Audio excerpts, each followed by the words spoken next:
Okay, well, there's another topic. How about stay as far away as possible from homes? Well, that's another important point.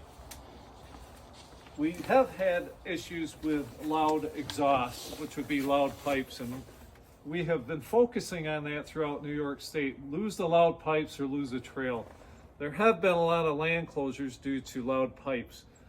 There is a decibel rating of 65 decibel rating for new snowmobiles. When you change out the stock exhaust, you could be raising those decibel ratings. Thus, you can get fines for those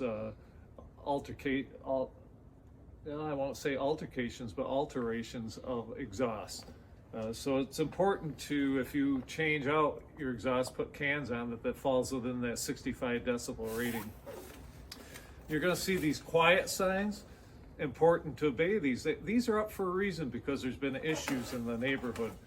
You would think common sense would prevail when people are out riding to back off the throttle. Take it easy, slow things down when you're going near houses. And being aware that loud noise could close the trail down. We also need to make sure that we dim our lights. That's an important point. Dimming lights. Most snowmobiles nowadays have lights that you can dim. You have a dimmer switch usually on your left handlebar.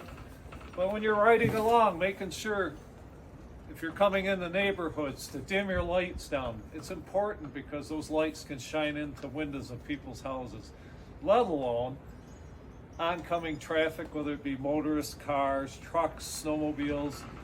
Dimming those lights is important. You have halogen beam headlights these days that are very bright. So dimming those lights is a must.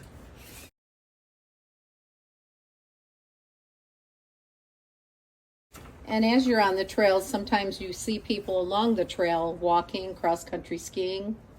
Yes, when you're out riding snowmobiles and you see someone walk along trail, there's a good chance that could be the landowner.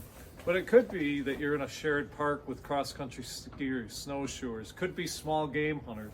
Always important to slow it down.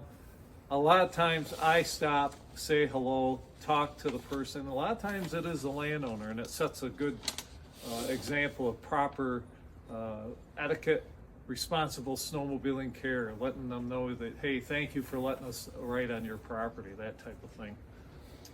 So then we have the topic of meeting or going by other sleds on the trail. What do we do? Well, we'll use these two snowmobiles for example.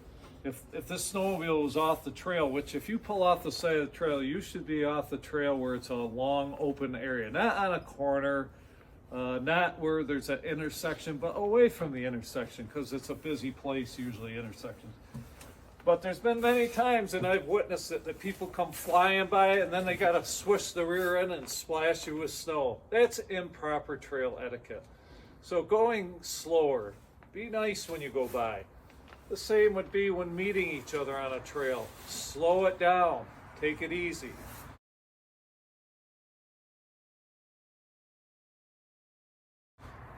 Keep your hands on the handlebars. Keep your hands on the handlebars. When you're driving, this countdown thing, 1, 2, 3, 4 sleds or whatever hand you're using, keep your hands on the handlebars. If you have a lead sled, he can go like that, and that should be it. Not everyone has to count down that's following you, because that rider that you met, he's seen enough sleds by now that he's got it probably slowed down.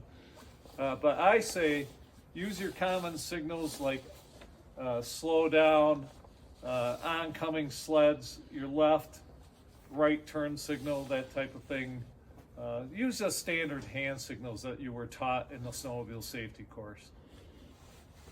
So with all of this, we want you to drive safe, have a good time, be courteous, and use your etiquette.